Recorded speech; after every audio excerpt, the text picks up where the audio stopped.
Alors, on s'achemine vers la fin et on va terminer par le meilleur. C'est donc Laurent qui va clore cet atelier. Laurent est chargé de recherche au CNRS et chercheur à l'IHPST, et c'est le maître d'œuvre de ce projet Claude Bernard, auquel beaucoup d'entre vous êtes associés pour votre plus grand bonheur, si j'en vois le contentement sur vos visages et l'émulation intellectuelle que vous vivez à chaque minute de ces rencontres. Je le dis sérieusement.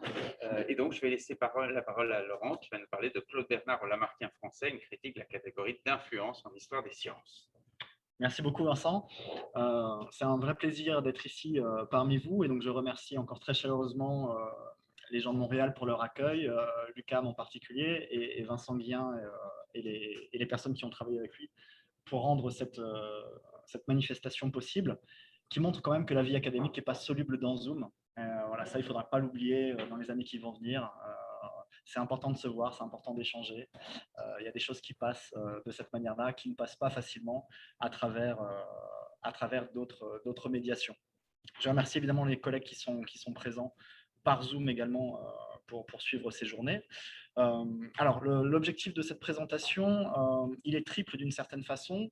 C'est d'utiliser en partie certains résultats auxquels je pense être parvenu aussi beaucoup grâce à vous durant les précédents mois de travaux collectifs. Et donc, je vais essayer d'utiliser certains résultats pour aller vers d'autres directions.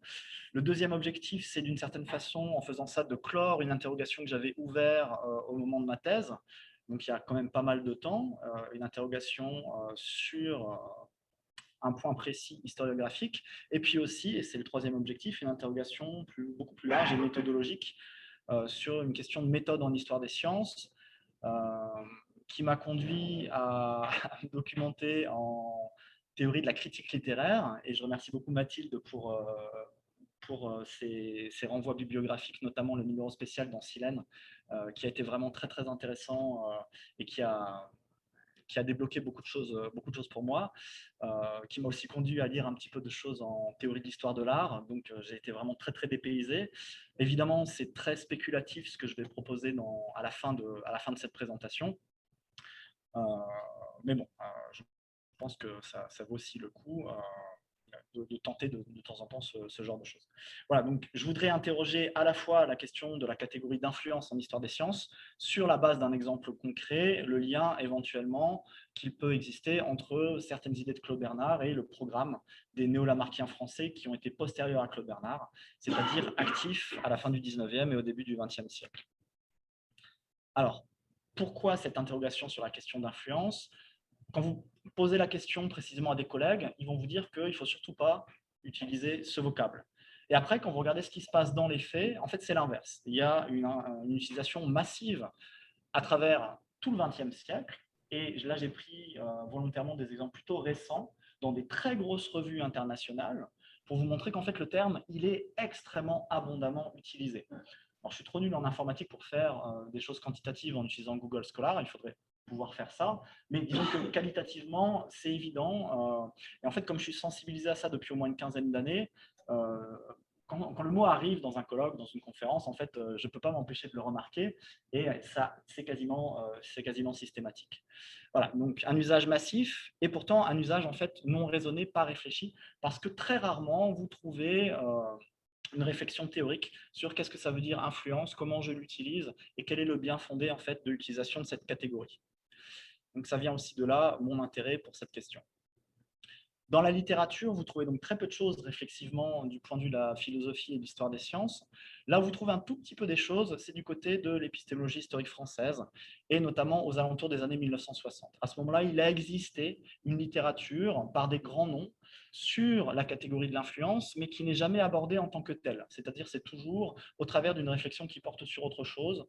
Vous allez trouver quelques lignes, quelques paragraphes, au mieux quelques pages, sur la catégorie d'influence, et évidemment, sans surprise, c'est assez critique. Alors, par exemple, voilà au fur et à mesure des années des textes dans lesquels j'ai pu trouver des historiens, des philosophes des sciences qui ont dit quelque chose de la catégorie d'influence.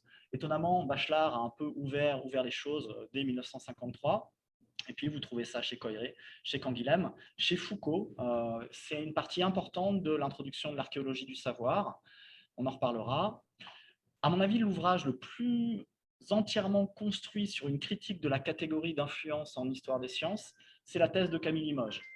C'est pour ça que je regrette d'autant plus qu'il ne soit pas avec nous durant ces 2 journées, et j'espère toujours qu'il sera avec nous pour l'ouvrage collectif qui en résultera dans quelques mois. Donc, on peut lire la thèse de Camille Limoges, débutée en 65, soutenue en mai 68, performance à la Sorbonne à l'époque, et publiée en 1970. On peut lire cette thèse comme une réflexion, une méta-réflexion sur qu'est-ce que c'est que faire de l'histoire des sciences quand on veut se passer de la catégorie d'influence. Voilà, et puis vous trouvez ça chez Canguilhem, vous trouvez ça un petit peu chez Yvette Conry, pour des raisons symétriques à Camille Limoges, et vous trouvez ça aussi chez Jacques Roger, en fait, qui reprend sans le savoir les choses que Coiré avait déjà dites dans l'introduction de son ouvrage clé du monde clos à l'univers infini. Alors, du côté de ce qu'on pourrait appeler l'histoire des idées anglo-saxonnes, j'ai trouvé moins de choses, mais je suis aussi moins familier de cette littérature. En fait, Skinner en parle un tout petit peu dans son texte très fameux Meaning and Understanding the History of Ideas. Et là où il en parle le plus, c'est dans un texte moins connu, plus récent, The Limits of Historical Explanation. Et en fait, il renvoie à un autre auteur, Wiener, que je ne connaissais pas du tout. Et Wiener en parle dans un texte de 61. Mais étonnamment, Wiener, lui, il a plutôt un regard positif. Donc, tous les gens qui sont sur la gauche, c'est très négatif. Skinner, c'est globalement négatif, mais pas complètement. Et Wiener, c'est très positif, et avec une réflexion qui est un petit peu peut-être déroutante à certains points de vue.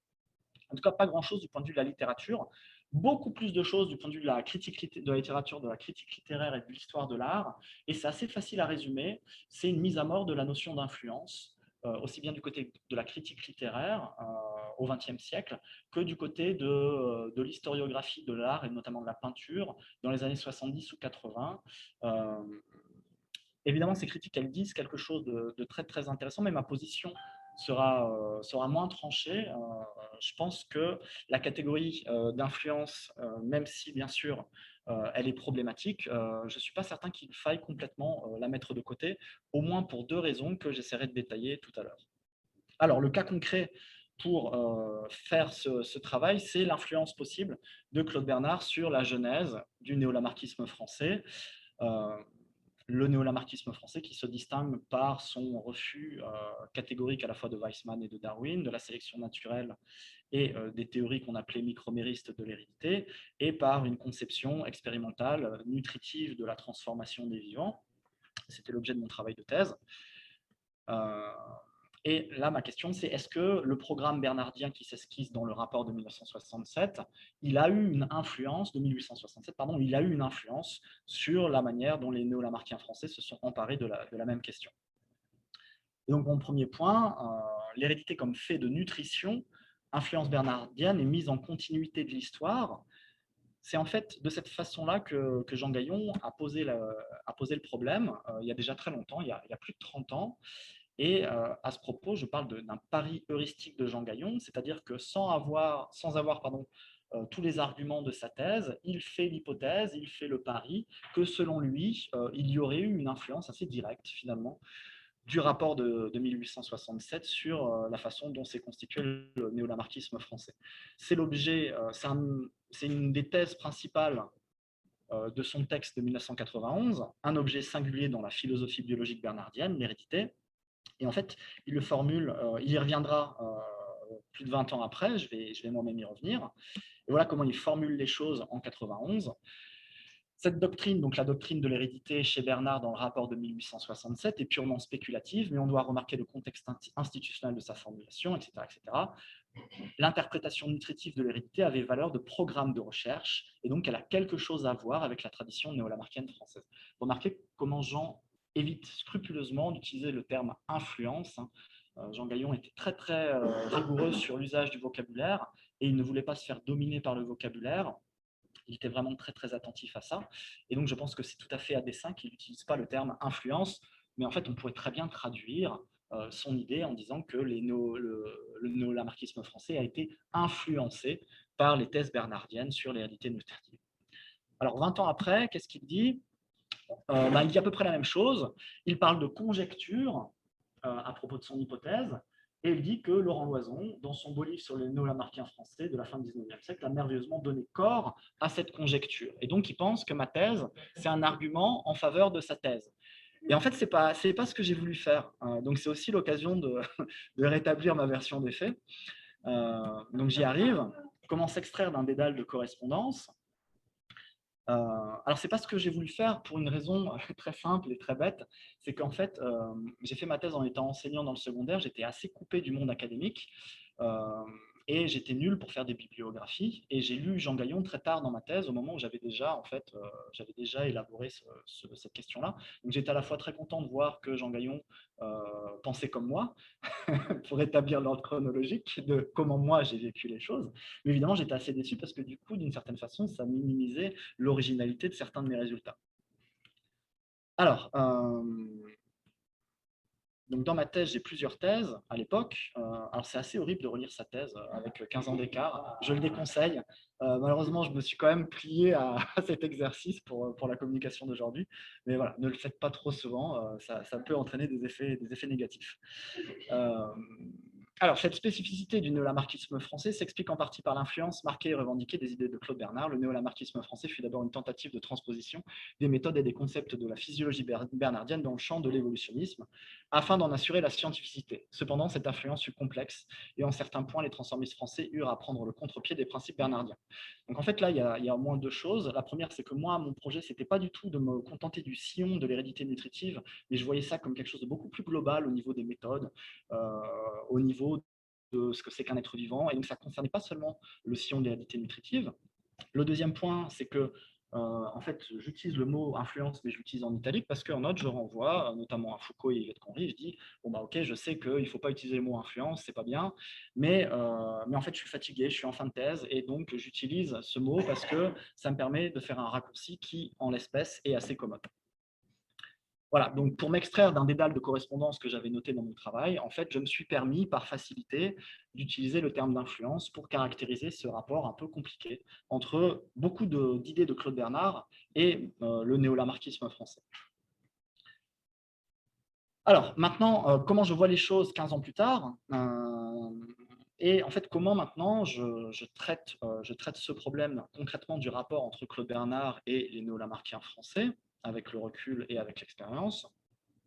Alors, c'est là où je vais m'appuyer sur des résultats que je pense qu'on a obtenus lors des réunions précédentes, et notamment sur le programme de recherche du rapport de 1867. Donc, c'est des choses que je détaille dans l'article.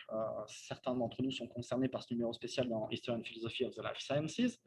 Et mon article dans ce numéro spécial porte sur le problème de l'hérédité chez Claude Bernard. Je reprends la question de Jean Gaillon, mais en fait, je la traite très différemment.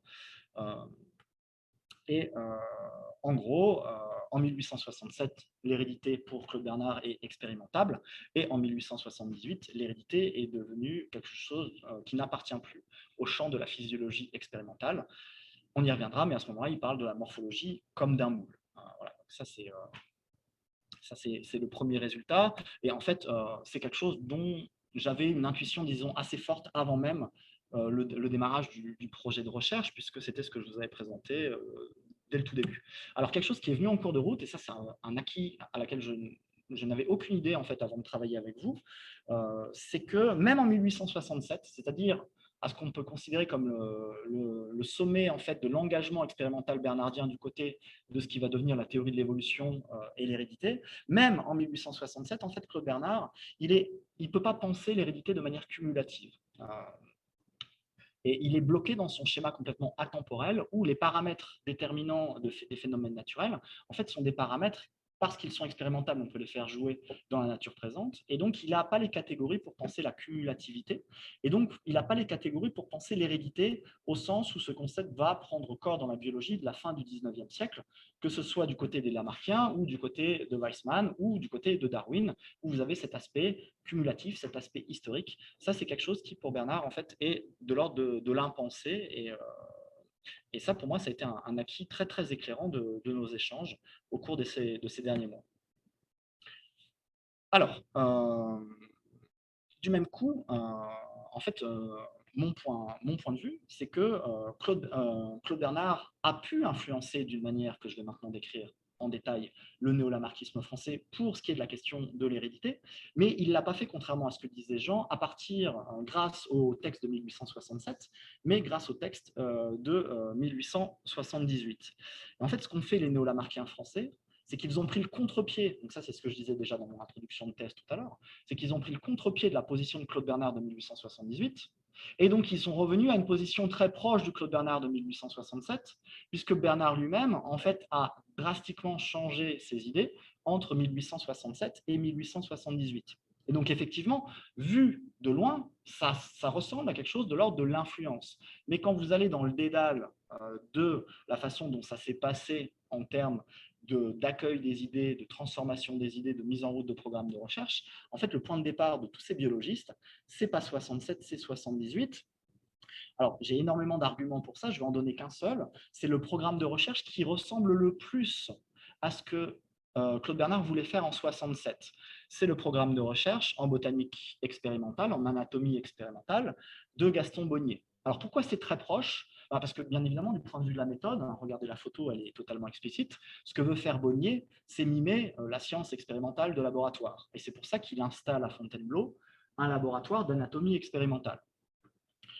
Et concrètement, dans les protocoles qu'il met en place, qu'est-ce qu'il fait? Il fait vraiment des choses qui ressemblent à ce Claude Bernard, incapable de penser dans la durée. C'est-à-dire qu'il prend des plants herbacés, des angiospermes, il en fait des boutures, et en fait, il cultive ces différentes boutures dans différentes stations expérimentales, avec des conditions de paramètres abiotiques du milieu qui sont différentes.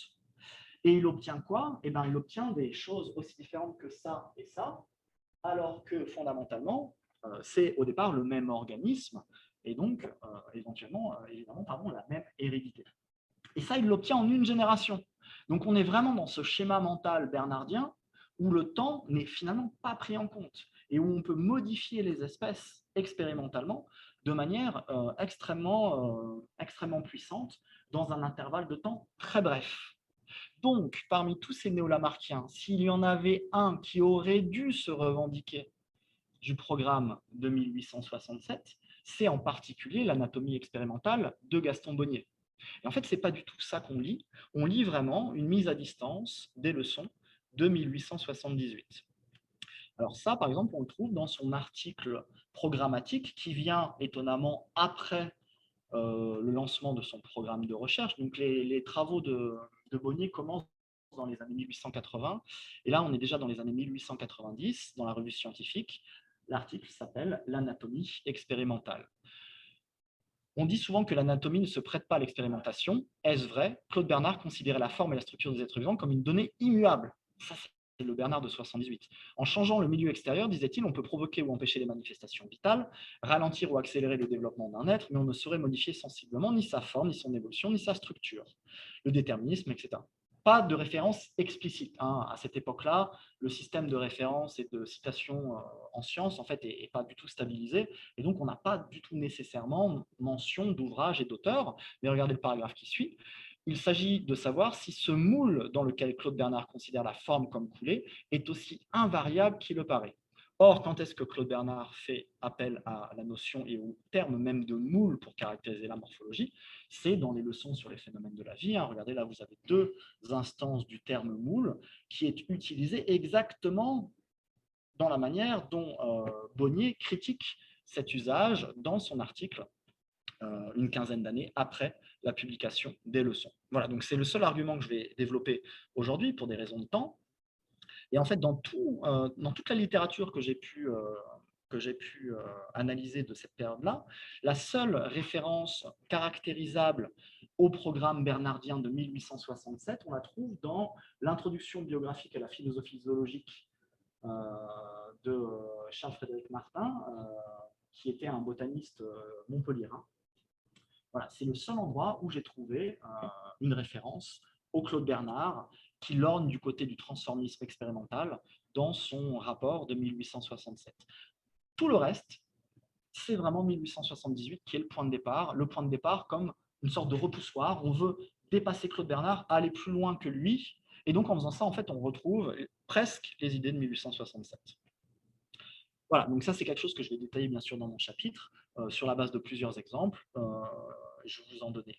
Et je me suis limité à un seul pour cet après-midi. Alors, j'en arrive au morceau vraiment spéculatif et théorique, au morceau méthodologique, sur l'intérêt et les limites de la catégorie d'influence en histoire des sciences, puisque j'aurai un jugement moins tranché en fait que beaucoup d'historiens enfin, que les rares historiens des sciences qui ont écrit là-dessus, et surtout que les gens qui sont du côté de l'histoire de l'art ou même du côté de la critique littéraire. Alors, influence, causalité et jugement rétrospectif. Je rappelle que étymologiquement, l'influence, c'est un terme d'astrologie, et ça renvoie aux causes, aux conséquences possibles des astres sur les comportements humains. Donc, bien sûr, ce n'est pas quelque chose qui est fait pour nous donner confiance dans la solidité de cette catégorie. Et l'idée sous-jacente, c'est que la médiation causale, en fait, elle est secrète, elle n'est pas bien connue, elle n'est pas connaissable. Et donc, on utilise un terme aussi évasif que celui d'influence. Alors, en histoire des sciences, donc là, je parle vraiment juste de l'histoire des sciences. Et je pense qu'en histoire des idées, c'est la même chose. Donc, en histoire des sciences et en histoire des idées de manière plus générale, l'usage le plus souvent trouvé dans la littérature, c'est influence dans le sens où on va faire l'hypothèse d'une relation causale entre une œuvre A et une œuvre B. Donc, l'influence serait le signe d'une causalité entre deux entités assez bien circonscrites, soit des auteurs, soit des œuvres. Un sens qu'on trouve moins, et donc je ne vais pas trop en parler, mais en fait c'était assez courant dans la critique littéraire du 19e siècle, c'est influence au sens où une culture influence les produits de cette culture. Et donc voilà, ça c'est une manière de penser un peu différente et qui ne se retrouve pas trop dans l'historiographie, dans l'histoire des sciences, dans les productions de l'histoire des sciences. Donc je vais pas tellement la prendre en compte. Il y a une autre distinction qui revient assez régulièrement et qui est assez importante, c'est la distinction de la source de l'influence. Est-ce que la source, c'est une œuvre ou est-ce que la source, c'est une personne? L'emploi le plus problématique, c'est bien sûr quand on parle de l'influence d'une œuvre sur une autre œuvre. Parce que l'agentivité d'une œuvre, elle n'est pas simple à caractériser. Dans le cas d'une personne, c'est moins compliqué, que Claude Bernard, par ses cours, ait eu une influence directe sur ses élèves. En fait, c'est quelque chose qui pose, je pense, moins de problèmes en termes de raisonnement historiographique, donc j'en parlerai peu aujourd'hui. Voilà, donc Yvette Conry, dans son livre sur l'introduction du darwinisme en France, elle souligne bien que l'influence, donc elle se réfère évidemment à Canguilhem, et elle dit que l'influence acquiert une fonction de signal. Et je pense que quand on est dans un contexte empirique déterminé, c'est-à-dire si on se pose la question de l'influence d'une œuvre A sur une œuvre B, voilà la fonction qui doit demeurer de l'influence. C'est-à-dire que l'influence nous oblige, nous permet de voir un problème. Évidemment, ce qu'il ne faut pas faire, enfin, je ne peux pas être trop dogmatique, mais ce qui pose problème, c'est d'utiliser l'influence comme une réponse au problème qu'elle pose.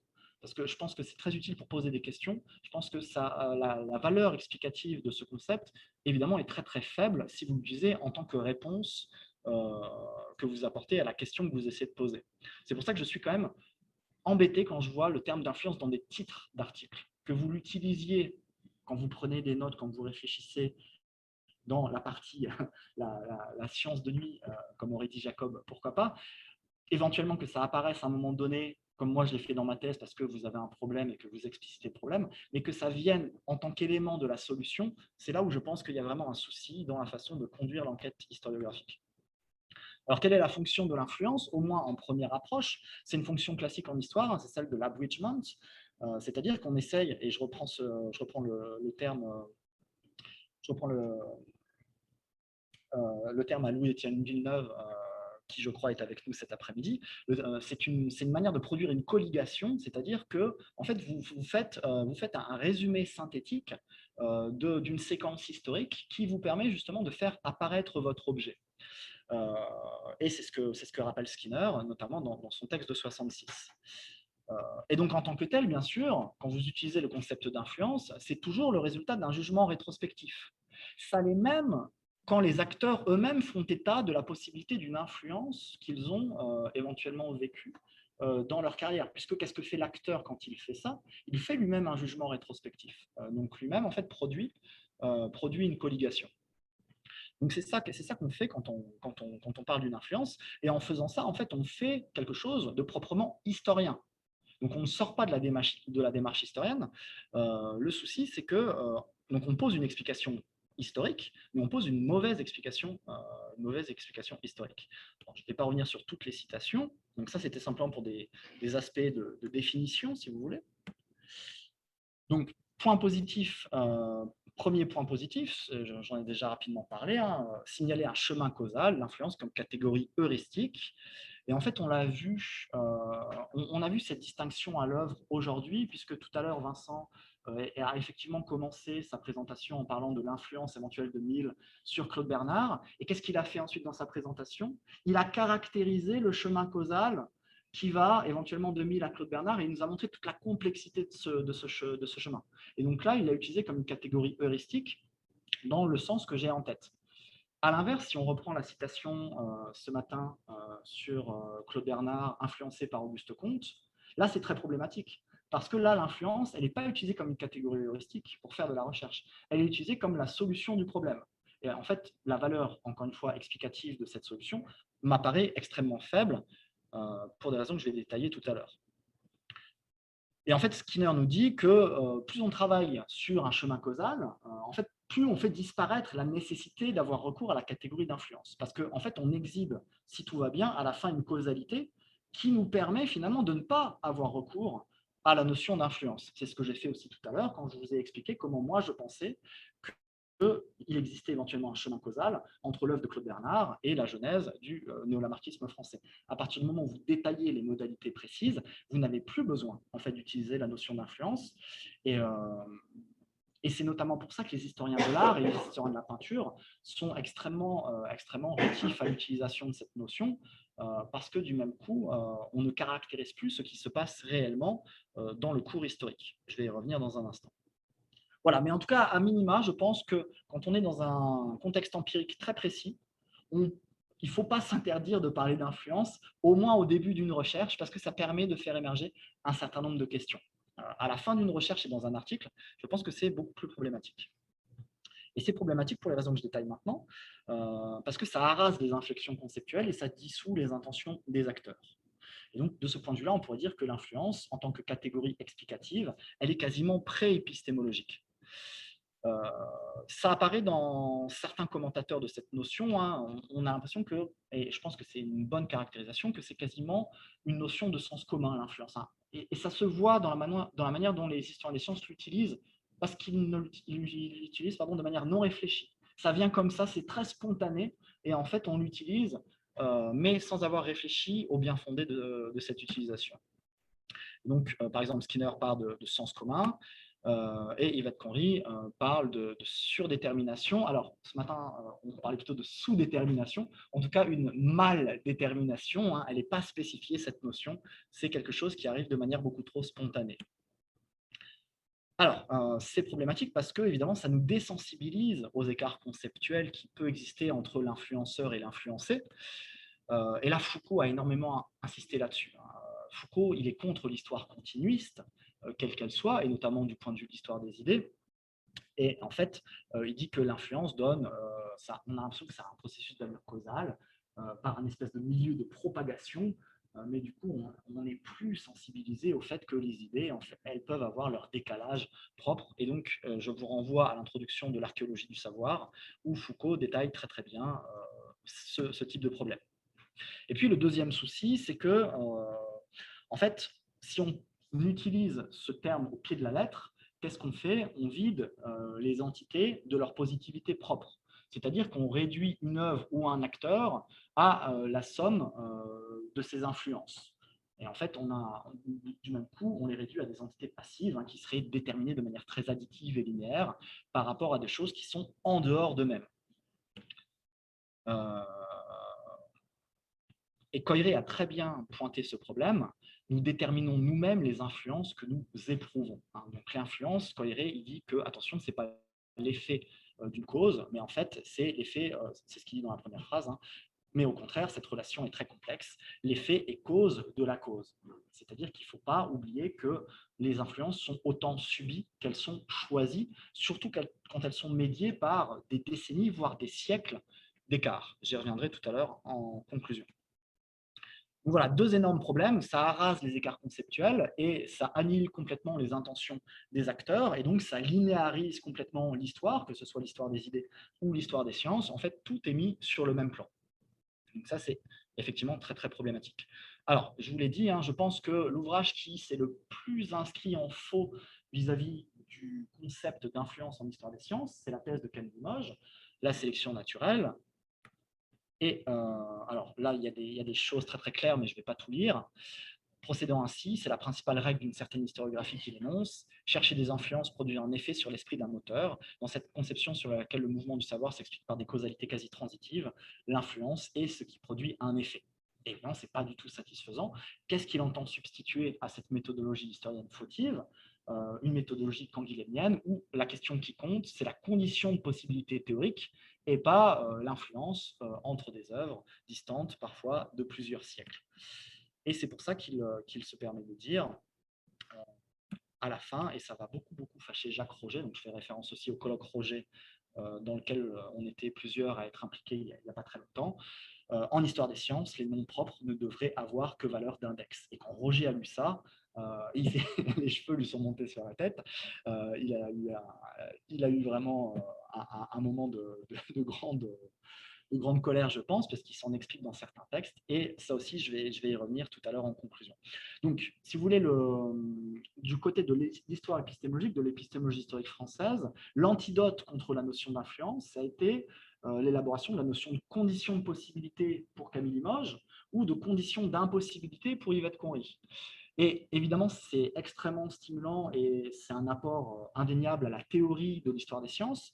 Néanmoins, ça pose aussi des problèmes. C'est que, en fait, à partir du moment où vous ne pensez que en termes de conditions de possibilité, qu'est-ce que vous faites? Vous substituez à l'histoire la logique.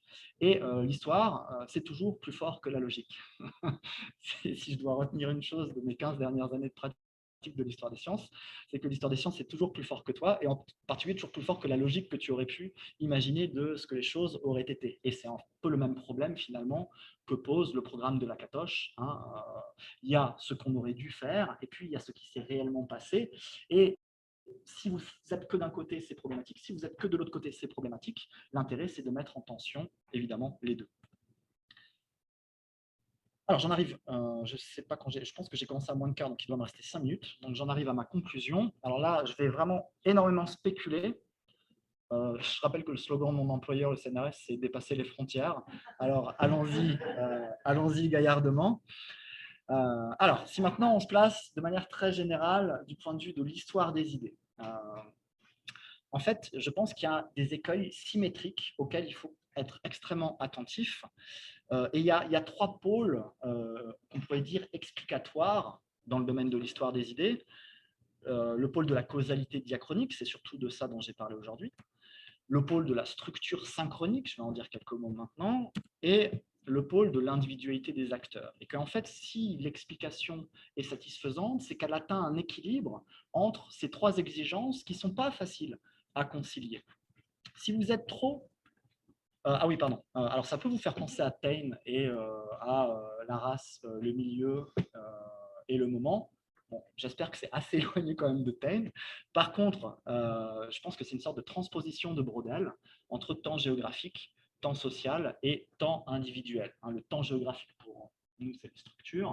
Le temps individuel, c'est la positivité des scientifiques. Et le temps social, c'est justement cet espace gris entre les deux où peut se jouer un rapport d'influence entre des œuvres ou entre des acteurs. Alors, je reviens à l'histoire des idées. Si vous êtes complètement de ce côté-là, et si vous ne considérez que ce côté-là du triptyque ou du trépied, pour reprendre un mot précédent, alors vous êtes vraiment dans l'explication type influence et vous n'expliquez plus rien. Vous réduisez en fait les entités, que ce soit les œuvres ou les acteurs, à des choses passivement déterminées depuis l'extérieur. Et évidemment, c'est un extrême qu'il faut à tout prix éviter, je pense. Mais il y a des obstacles, il y a des biais symétriques pour les autres pôles. Si vous êtes trop du côté de la structure synchronique, en fait, vous expliquez tout par l'air du temps. Mais du coup, en expliquant tout par l'air du temps, en fait, bah, vous avez une explication qui perd en valeur. Et on pourrait presque dire, mais je ne voudrais pas trop parler de ce côté-là, que Foucault, d'une certaine façon, il est allé tellement loin du côté de l'épistémé et du côté de la cohérence de structures conceptuelles et de structures même culturelles, que c'est pas facile à l'intérieur du système de Foucault de penser le changement, parce qu'il est d'une certaine façon contraint. Alors, plein de Foucauldiens seraient totalement en désaccord avec ce que je dis, mais voilà, si c'est pas Foucault, en tout cas la manière dont Foucault est souvent utilisé en histoire des idées, je pense que c'est une forme d'enfermement parce que vous êtes trop du côté de ce pôle-là. Si vous êtes trop du côté de l'individualité des acteurs, bah là, à ce moment-là, vous faites trop de place à la catégorie de l'invention. Et malheureusement, l'invention, c'est un peu comme influence. On voit ça dans les titres massivement. Et je me rappelle d'un texte d'Yves Gingras où il avait même trouvé un livre qui s'appelait L'invention de l'invention.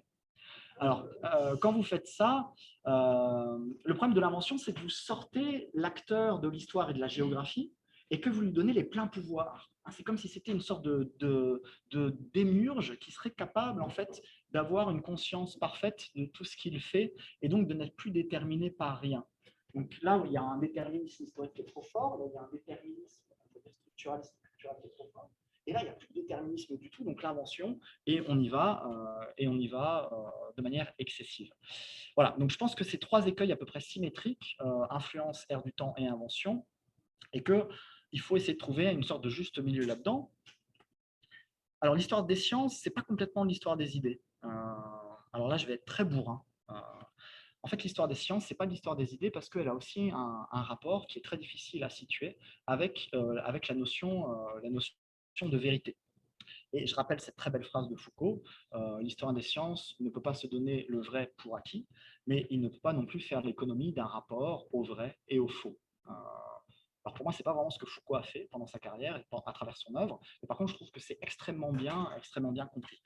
Donc, je ne vais pas trop développer ça, je vais juste un dernier point par rapport à ça, puisque continue de se poser ce problème de l'agentivité d'un texte ou d'une œuvre. Et j'ai été très sensibilisé à ce problème, notamment avec mes échanges avec un collègue de Leeds, Adrian Wilson, qui m'a fait parvenir un très beau texte de lui, qui s'appelle What is a Text, qui est paru dans Studies il y a une dizaine d'années. Et en fait, il montre très bien les limites de ce que c'est que l'agentivité d'un texte. Et un texte, finalement, n'a une agentivité qu'à travers la tradition qui le véhicule. Et donc, finalement, ce qui confère la puissance à un texte, et donc son agentivité, c'est cette tradition qui le porte. Et ça m'a fait penser à une très belle phrase de Canguilhem, où Canguilhem dit que l'influence d'un texte, en l'occurrence de l'introduction, c'est l'exemple qu'il avait en tête, elle vient moins de la pression des lectures que de l'aspiration des lecteurs. Alors, je pense que c'est rigoureusement vrai pour, par exemple, les religions monothéistes, où en fait le contenu des livres sacrés est quelque chose qui est une catégorie qui n'est pas intrinsèque au livre lui-même, au texte lui-même, mais qui est une catégorie extrinsèque, complètement médiée par la tradition qui véhicule ces textes. Et c'est pour ça qu'on a finalement des interprétations très, très, très variables du même texte. C'est parce que ce qui fait le sens, ce qui donne le sens au texte, en fait, c'est la tradition. Je ne vais pas aller trop loin dans cette direction. En revanche, au moins pour ce qui est de l'histoire des sciences, je pense que c'est trop fort de dire ça. On ne peut pas dire que ce qui fait un canon, ce qui fait un classique, que la canonisation finalement soit strictement la conséquence d'une tradition entretenue pour des raisons, on pourrait dire culturelles ou sociales. Ce qui fait un grand livre, ce qui fait un canon en histoire des sciences, c'est aussi le rapport du texte, d'une façon ou d'une autre, à la vérité. Et en histoire des idées, c'est encore un peu différent, mais je pense qu'il y a vraiment des propriétés intrinsèques aux œuvres qui font que ce sont des grandes œuvres. Et en histoire de la peinture, c'est pareil. En histoire de la peinture, pourquoi est-ce qu'on peut, même si bien sûr l'influence de Cézanne sur, par exemple, Picasso, c'est d'abord une construction active et rétroactive de Picasso, il n'empêche que si Picasso a été intéressé par Cézanne à un moment donné, c'est parce que les œuvres de Picasso sont belles. Je m'excuse pour ce gros mot.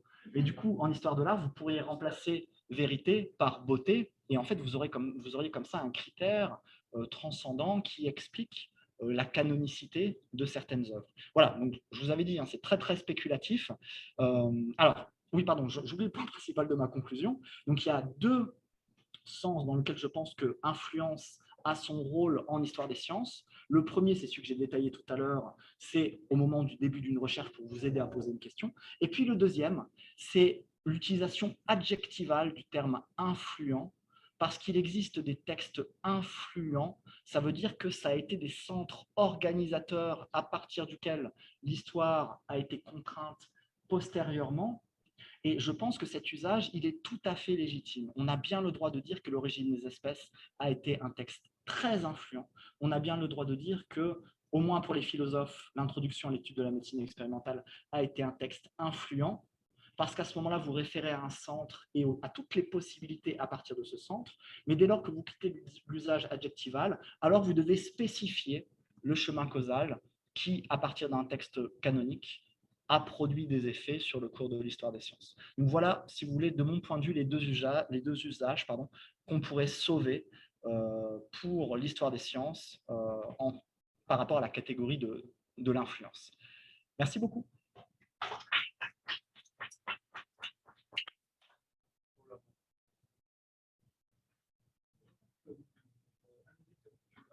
Il faut que tu parles plus fort.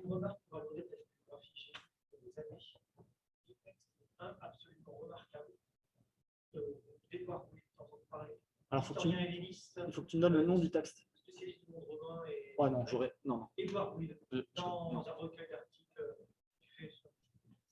c'est un grand bonheur. Et bon, si vous savez pas les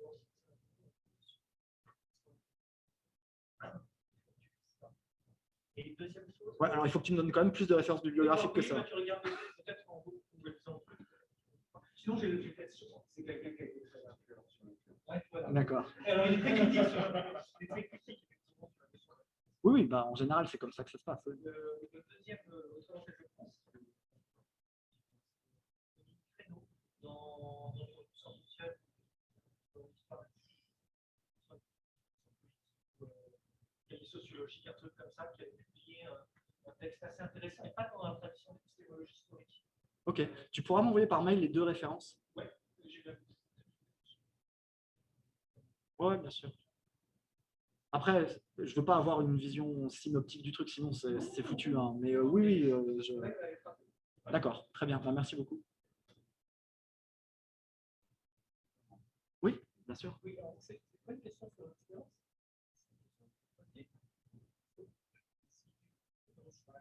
Pour dégraisser sans parasite.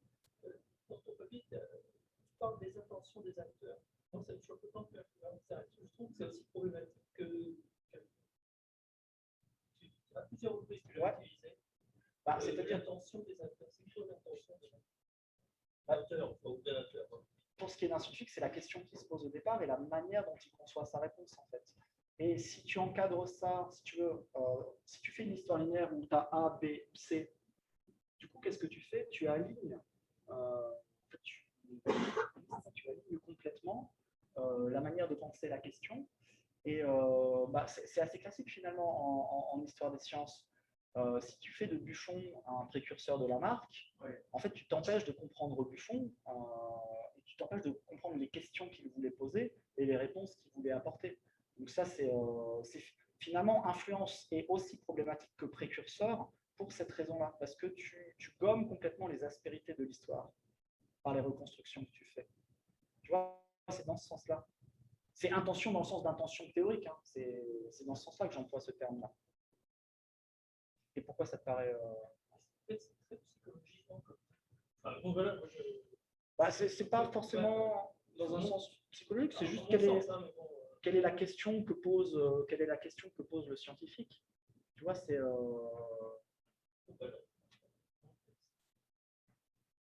ouais, mais on peut très mal lire un texte. Hein.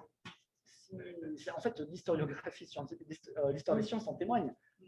Si tu veux, Buffon a été très très mal lu. On pourrait dire quasiment jusqu'à Jacques Roger. Tu vois, on a systématiquement mal lu Buffon. On peut mal lire Claude Bernard, La preuve, nous sommes là pour essayer de relire, tu vois. J'ai cru que la fin de la phrase n'allait pas dans le sens. La preuve, quand même. Et c'est assez classique, en fait, comme problème, je trouve. Voilà. Il n'y a pas de sous-texte psychologique par rapport à tout ça. C'est juste le mot que j'ai trouvé le plus commode pour décrire ça. Mais peut-être que ce n'est pas le bon mot par ailleurs. Je suis assez détendu par rapport à ça. Non, juste sur ton triangle. J'ai l'impression que les choses ne sont quand même pas tout à fait sur le même scientifique, enfin de scientificité, parce que par exemple, pour l'individualité des acteurs, tu peux faire une sorte de micro-storia de comment un acteur est venu à faire la jeunesse de tel ouvrage et faire et que ça soit complètement de l'histoire, mais de l'histoire individuelle. Du coup, ça ne retrouvait pas dans l'histoire des sciences, mais ça serait valable scientifiquement. Je sais pas si tu peux poser mes questions. Bah, en fait, alors je ne suis pas sûre que tu puisses avoir la même scientificité au niveau des deux autres pôles. Je prends un exemple caricatural. Imaginons un étudiant en thèse à qui on demande de faire un travail sur un zoologiste du 19e siècle. Et alors, qu'est-ce que fait cet étudiant en thèse? Il lit toutes les productions de ce zoologiste et il en produit une étude monographique. Et si, à aucun moment dans son travail de thèse, il a fait l'effort d'aller lire d'autres zoologistes contemporains ou des zoologistes qui sont venus avant ou des zoologistes qui sont venus après, qu'est-ce qu'il va faire? Il va prêter énormément à l'individualité de cet acteur sans voir qu'en fait, finalement, beaucoup de ce qu'il y a dans ces livres sont des choses qui existent avant et ailleurs. Tu vois, c'est ça que je veux dire. C'est dans ce sens-là qu'on surdétermine l'importance de l'individualité des acteurs ou des auteurs quand on n'a pas ce décentrage nécessaire. Et ça arrive souvent en fait dans les thèses, parce que c'est normal, c'est un travail de débutant, et si on n'étudie qu'un auteur, on lui prête beaucoup, et puis après, quand on vieillit, on se dit, ah mais non, en fait, ça c'était déjà là, donc il a fait que le reprendre, etc. Donc c'est ce problème-là que je pointe, tu vois. Pour revenir sur la notion d'intention, ouais. Si tu ne peux pas décrire ce que tu décris en l'économie, c'est-à-dire, par exemple, tu dis c'est possible de mal lire un texte, ouais. Et justement, on à notre conversation de l'analyse littéraire et un peu aussi du structuralisme, c'est-à-dire confronter une interprétation d'un texte avec l'ensemble d'une unité de signification, peut-être d'indices concordants qui va te donner par texte. Tu peux aussi tomber juste en faisant l'économie de cette notion un peu psychologisante ou téléologique de l'intention, de chercher. Est-ce que quand on cherche l'intention d'un auteur, il y a quand même un risque de tomber aussi à côté parce que c'est pas de... Alors je pense que c'est parce que j'aurais pas dû faire l'économie.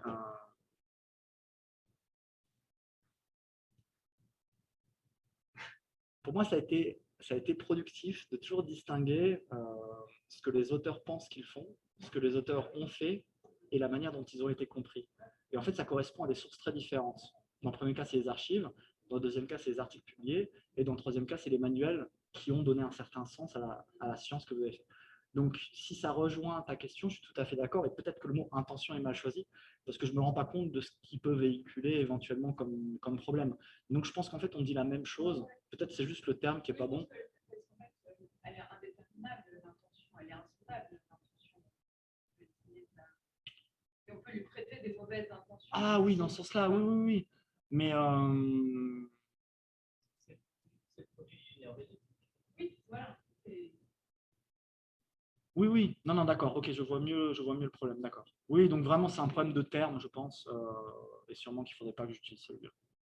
Oui, François? Si je peux intervenir. Écoute, moi, influence, bon, je pense qu'il y a aussi un élément de contextualisation. L'influence, c'est souvent le contexte. C'est souvent le contexte dans lequel une recherche se fait, dans lequel un texte se rédige, etc. Et, autrement dit, influence, c'est très souvent déterminé par des éléments contextuels. Tu vois? Autrement dit, je ne sais pas, mais franchement, c'est exemple-ci, l'influence de Leibniz. Au hasard comme ça. Non, mais l'influence de Leibniz, elle est grandement liée au fait qu'on a édité des textes à un certain moment. Alors là, mais tu vois, tu utilises dans le deuxième sens, c'est-à-dire que tu parles de l'influence de Leibniz et tu ne spécifies pas un chemin causal, tu dis juste que ça a Non, été… non, ce n'est pas un schéma qui est causal. Ouais. C'est circonstanciel, si tu veux. Et très souvent, l'influence peut être circonstancielle. C'est le style d'analyse que faisait X qui influence Y, tu vois, et pas nécessairement quelque chose de plus précis. Oui, et c'est exactement ce que montrent ces titres. Regarde, si tu prends l'influence de Niels Bohr sur Max de Bruck ou la question de l'influence réciproque entre Spencer et Darwin, là, tu vois, tu es dans des cas circonstanciés où tu te poses la question de l'influence d'une œuvre sur une autre ou d'un acteur sur une autre. C'est ça.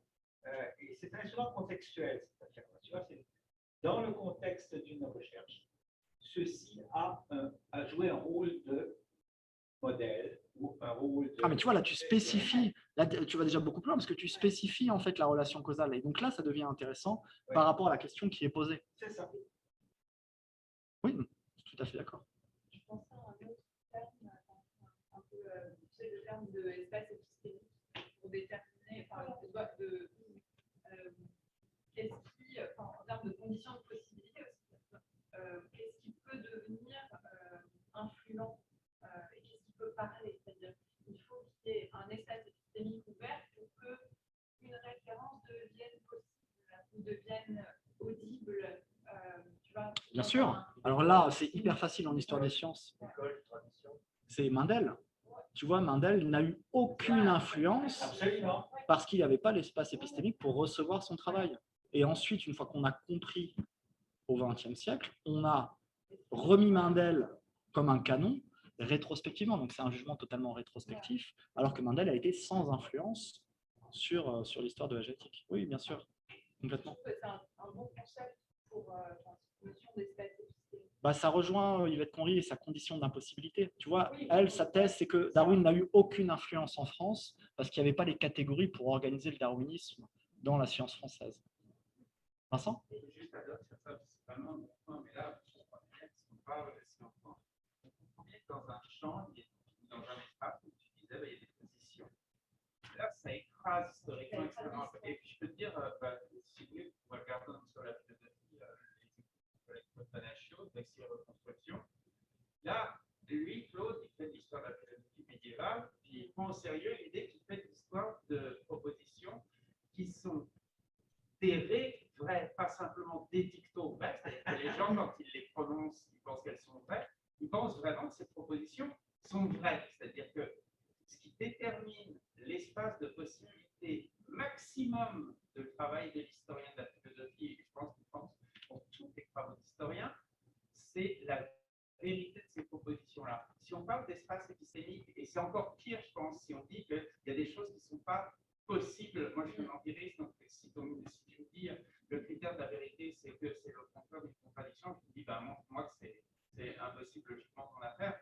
C'est un critère extrêmement fort pour dire, OK, on va déterminer les conditions de non-possibilité de production d'un énoncé. C'est pas simplement. On pourrait considérer, prenons une licorne à 5 L. Okay. Tu vas dire, ça, dans cet espace épistémique X, ça, c'est typiquement une proposition qu'on ne peut pas prononcer. Il n'y a aucun bon argument. Aucun bon argument logique pour arriver à cette conclusion. Extrême. On est tous structuralistes dans l'âme. Donc on se dit, il y a certaines choses que je ne peux pas formuler dans la langue parce que l'état de la langue fait en sorte que je ne peux pas le formuler.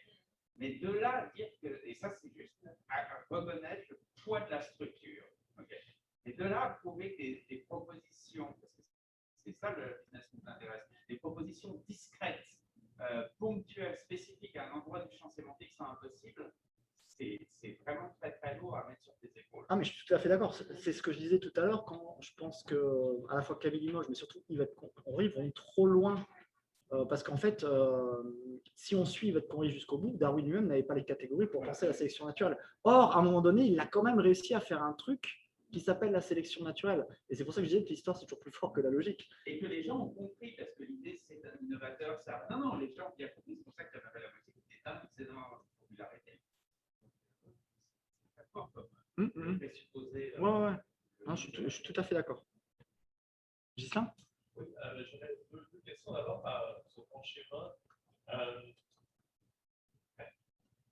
Je me demandais si finalement la vertu d'historien et d'épistémologue, ce ne serait pas justement le juste milieu absolu pour parler en termes académiciens, mais relatif aux problèmes qu'on se pose.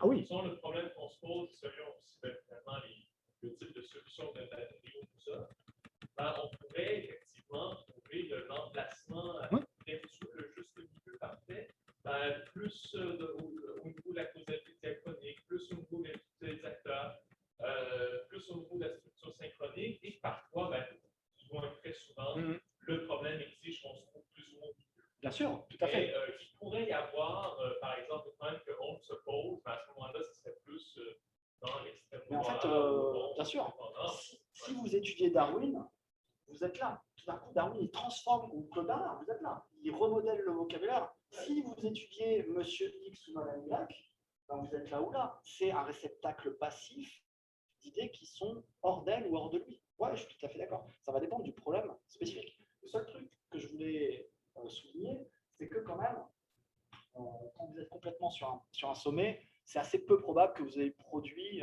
quelque chose qui soit complètement pertinent. Mais il n'y a rien qui dit que c'est tout le temps là qu'on va trouver la bonne solution. Ouais.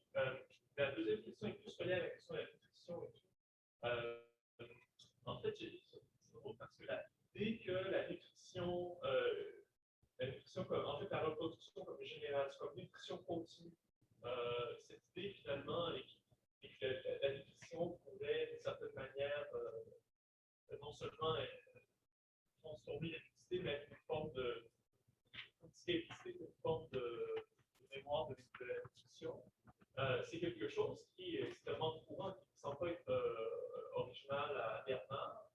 Dans le milieu allemand, c'est extrêmement courant. Oui. Ça a marqué, le néo-lamarckisme aussi allemand, et même le darwinisme semble. En fait, tout ce qui n'était pas néo-darwinisme semblait être marqué par cette idée de façon plus ou moins importante. Et donc, est-ce que vraiment cette idée-là de Bernard serait une condition de possibilité pour penser néo-lamarckisme français? Non, c'est pour ça que moi, dans ma thèse, je ne m'intéresse pas à l'identité nutritive en tant que telle, je m'intéresse à Claude Bernard en tant qu'il a fourni quelque chose de plus général du néo-lamarckien français, un tropisme expérimental, une insistance sur les conditions déterminantes, et pas l'hérédité nutritive, parce qu'on la trouve chez Haeckel, par exemple. Ouais. On la trouve en fait chez tout le monde au même moment, donc ce n'est pas une originalité de. Je suis tout à fait d'accord. Tout à fait d'accord. Ouais, bien sûr. Alors, je trouve que ça nous emmène assez bien sur la conclusion générale.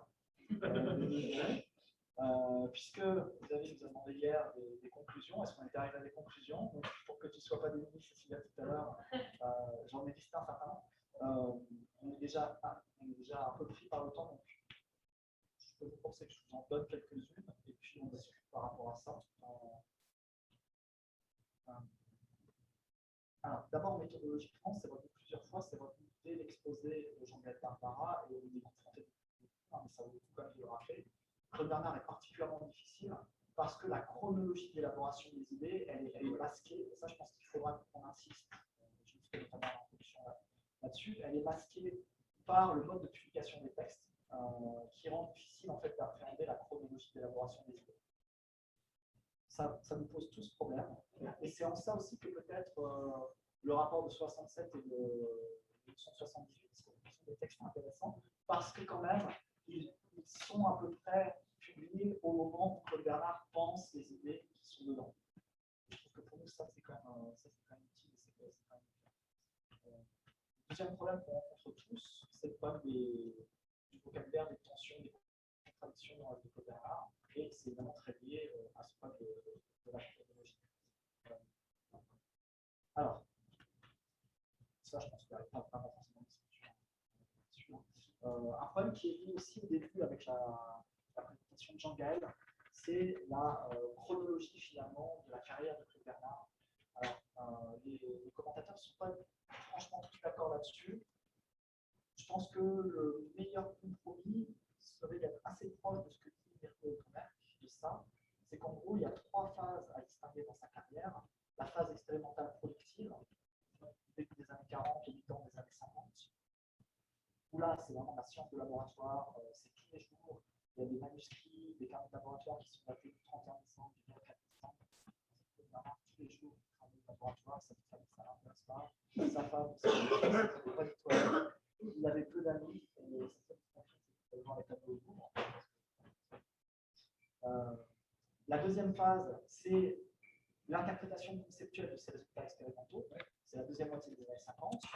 Celle de données intérieures, celle de sécrétion interne, c'est en fait qui viennent à peu près durant cette période-là, au moment où et puis nous, la phase qui nous intéresse le plus, c'est la troisième, c'est ce que Kremer appelle le temps des grandes synthèses, les années 60 et les années 70. Claude Bernard était une fondation de la et ça m'oblige à écrire l'introduction, ça m'oblige à écrire le rapport, etc. etc. Donc, je pense que cette périodisation elle est assez robuste et clairement on va choisir partie de cette période. Alors, les acquis propres de notre projet de recherche, c'est que quand même Claude Bernard il a eu pendant ces périodes de grandes synthèses la volonté d'élaborer une biologie